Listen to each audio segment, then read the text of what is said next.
Greetings to you viewers from across the globe. You're welcome to the show Viewpoint, where we discover perspectives and embrace dialogue. I'm your host, Odiawa AI for Veegil Media. You will do well to subscribe to our YouTube channel and follow us across various social media platforms. And don't forget also to download the app on the Apple App Store and the Google Play Store. I do believe you had an awesome weekend. Now, moving on to the subject matter of today's discussion, we will be talking about diaspora suffrage in Nigeria. Now, undeniably, people in diaspora are, people who are all over the place. We'll take time to actually explain what actually, quickly, what diaspora actually means and also suffrage. Now, undeniably, when we have someone who is based overseas, we know the advantageous effect or impact those people overseas have in the family, locally speaking. Now, first of all, what do we actually mean by the term diaspora? We can call it the movement, migration, or scattering of a people, I would say, from an established or an ancestral homeland. In this case now, I'm talking about Nigeria. On the other hand, or on another note, there will be need to also know what the term suffrage actually is. Suffrage actually is a political franchise, or it's simply a franchise which is the right to vote in public, political elections, and referendum. In some languages, and occasionally in the English language to be specific, the right to vote is actually called active suffrage, as distinct from passive suffrage, which is also the right to stand for elections. The combination of active and passive suffrage is sometimes called full suffrage. Now, Nigerians spread across the world remitted $21 billion into the nation's economy as at 2013. Now, this is over half of the nation's foreign reserves, which is sent in by Nigerians in diaspora in one single year. Now, as big as $21 billion may sound, Nigerians in diaspora are capable of even producing greater wealth if they bring back their expertise and skills or, technical capabilities back into the nation. Now, for instance, let's assume they will be able to multiply $21 billion 40 times, probably in the US, United States of America. But they might be able to also multiply it 10 times, which would be over $200 billion now every year. Now, that's quite a huge sum. Now, that is almost the size of the budget of France in Europe. Now, even most of these immigrants in the diaspora would not move back into Nigeria. In this case, they might not even need to. We could also benefit more from them having love and passion for the nation. That moving back, we therefore need our governments to put the structures that be in place that will actually facilitate closer relationships between Nigerians in diaspora and also the country. It will help and go a long way.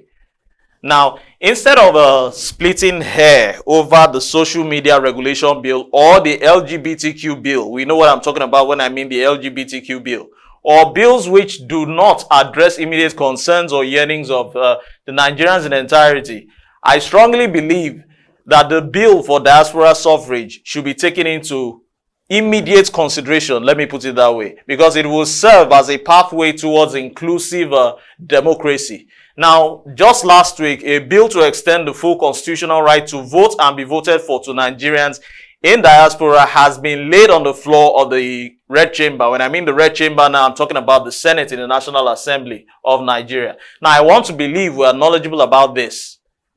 Now, the bill sponsored by Senator Ned Nwoko of the PDP, Delta North to be specific, which has been mentioned in the media for some time now, was unfolded as we speak last week. Now, it seeks the alteration sections of 48, 49, 71, 72, and sections 119 of the 1999 Constitution, with a view to actually integrate the enormous Nigerians who are in diaspora, the Nigerian diaspora population, into the mainstream of Nigeria's active politics, rather than the current situation where if they are merely interested as spectators or observers, let me put it that way. Now, the bill also wants to rather seats in the National Assembly to be expanded in from 360 to 376 for the House of Representatives, the Green Chamber, which is actually the lower chamber. Now, while the Senate is increased also from 109 to 113.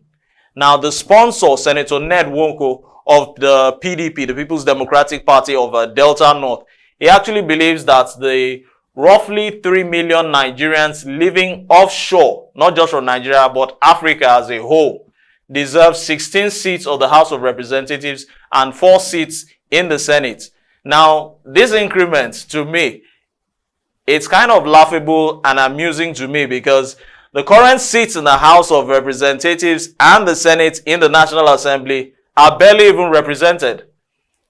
We could see that because all these individuals who are actually representing their constituencies have not even developed the constituencies. Now, moving on, Senator Ned Nwoko of the PDP Delta North argued arguing his bill for the case rather. He pointed out that the world as a global village. Now, I'm stating what he actually said. He said the world as a global village getting closer than ever before. Nigeria should not lag behind in the new wave of electoral reforms.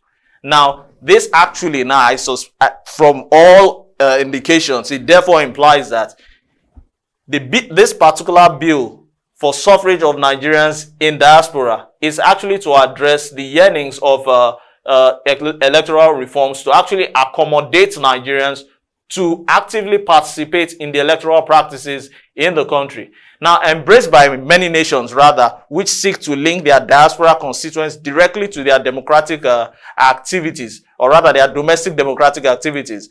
Another laughable or rather amusing reason to me is the new wave of electoral reforms, because as depicted by Senator Ned Nwoko of the PDP from Delta North, the existing electoral reforms which are actually on ground based on the Electoral Act of 2022, are scarcely even adhered to.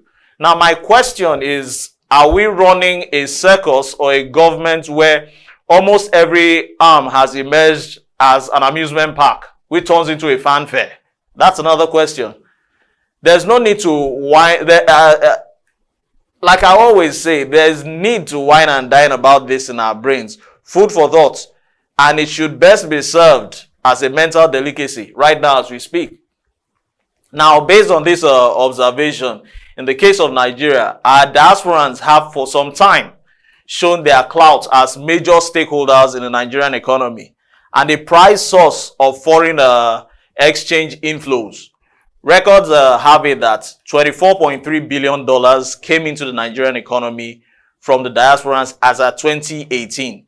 While the figure for 2022, as of last year, is estimated by the World Bank to reach $20.9 after a drop in recent years.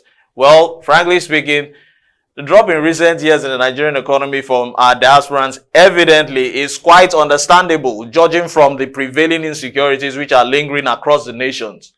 You have kidnappings and all sorts of ill vices which are destabilizing the polity as we speak.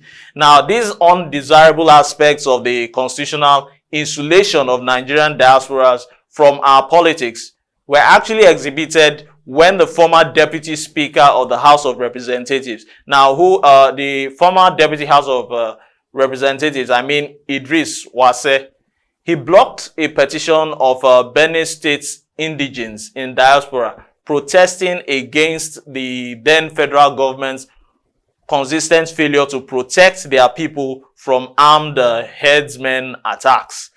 Idris Wase, as at that time, when he was Deputy Speaker, claimed that he blocked the move by Mark Miller to present the petition because the petitioners were faceless and based outside the shores of the country, Nigeria, Unfortunately, Idris Wase had a ready alibi in the constitution which treats Nigeria in the diaspora as though they're actually aliens. Now, in my own opinion or in my own view, I think this should be one of the pathways to electoral reforms in the nation. We should give our full support for the passage of this bill, thereby imparting democratic inclusiveness in the next round of constitutional alterations. Because, truth be told, frankly speaking, our people in diaspora are among the most accomplished Nigerians excelling in various fields or walks of life. They are either getting elected, nominated, or appointed in high offices in their host nations, wherever they may be. We could take a cue from the US or even Canada as we speak. Now, our lawmakers should give this Constitution Amendments Bill unfettered support, backing, and bring the diasporans into the electoral basket ahead of 2027, which should be in 4 years' time. Now, the perspective with this is that it will bring the business of the National Assembly to illuminate the darkness and despair which currently rules the mindset of Nigerians about its federal parliament. Because with all this, we have intellectuals coming in who are nominated, appointed in their host nations. They will bring their skills in, bring their expertise in, and I just hope we should also be optimistic that their efforts will not be frustrated. Because when something wants to come out, which is good, there will always be things to make sure that they trample heavily on that thing. I'm Odiawa AI for Veegil Media, and the show has been Viewpoint, where we discover perspectives and embrace dialogue. You will do well to subscribe to our YouTube channel on YouTube, Veegil Media, and also follow us across various social media platforms and download the app on the Google Play Store and the Apple App Store. Thanks for watching.